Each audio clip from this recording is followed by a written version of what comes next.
God afternoon, guys. It is June 8th. God calling, the only way. Got even tied perennial youth. Perennial youth. Let's go right into it. God calling, the only way. Down through the ages, my power alone has kept millions of souls brave and true and strong. Who else would have fallen by the way? The faith has been quiet. Has been kept alive and handed down, not by the dwellers in ease, but by those who struggled and suffered and died for me. Let's reread all that. Down through the ages, my power alone has kept millions of souls brave and true and strong. Who else would have fallen by the way? It's crazy to think how disgusting our world would be if we didn't have God, if we didn't have Jesus in it. Like, it truly is. Look at how we do have God. We do have Jesus in our society, and how people still like to defamate that, go against that just out of spite, right? How gross our world is, even though we do have him in the world, even though he did come down, he did give us his teachings, we do have the Bible, we do have people that sprout his praises, that spread love, spread joy, and we still have so much hate, so much anger, so much sadness. It's crazy to think about how detrimental it would be if we didn't have any of that. Jesus never came down. The faith has been kept alive and handed down, not by the dwellers in ease, but by those who struggled and suffered and died for me. It's been a fight, guys, to continue Jesus' legacy. It's been hard because this world, the inherent world, humans on their own free will without God is no Jesus there.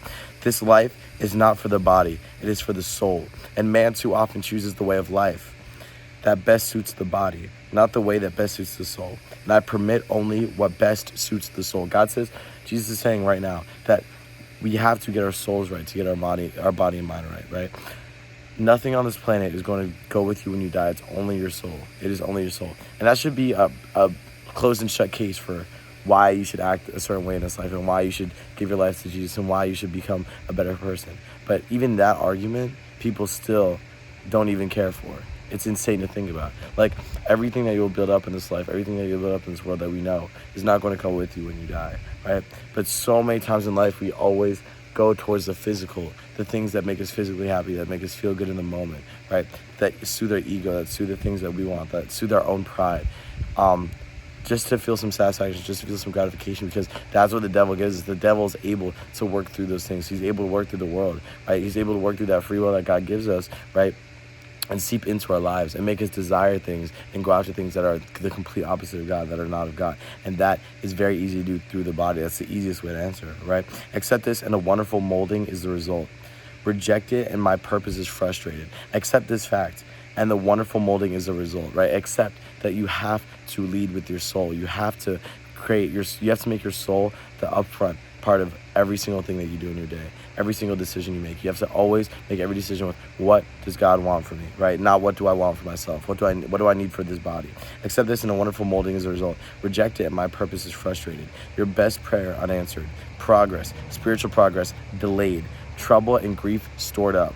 Try, each of you, to picture your soul as a third being trained by us, by you and me, and then you will share and rejoice in sharing, and the discipline and training.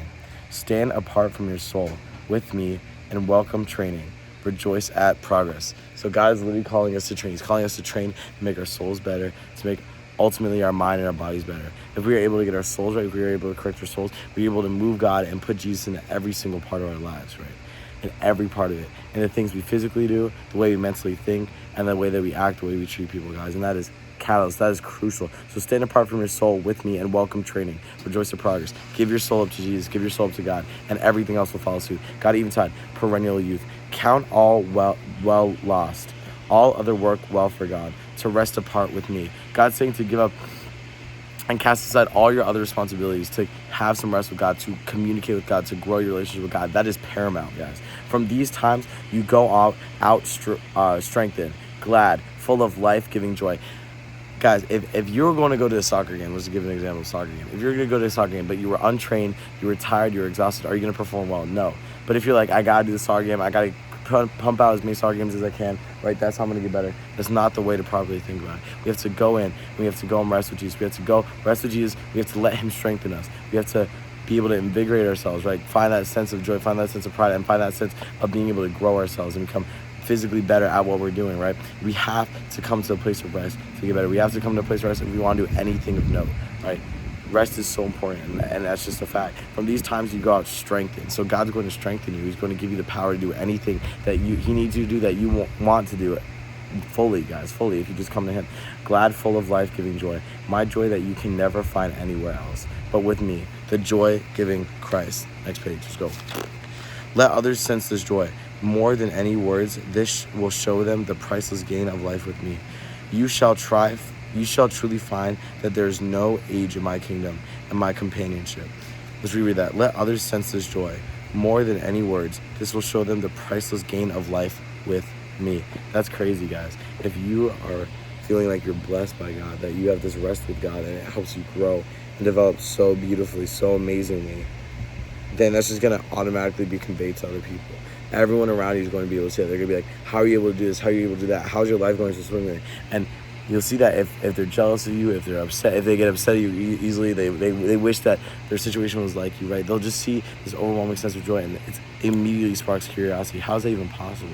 It's because that you're resting in joy, right? I mean, you're resting in God, right?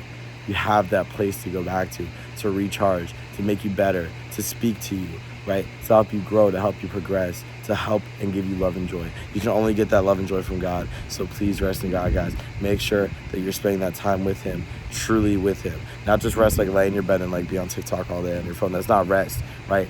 That's just wasting your time. Rest is just truly connecting with God, right? It's taking that time, putting it aside, and truly praying to him, getting to know him, reading the word, doing all these things, and just being with him, being in his presence. I love you guys so much. That is, what is that, June 8th? And with that, I will say amen.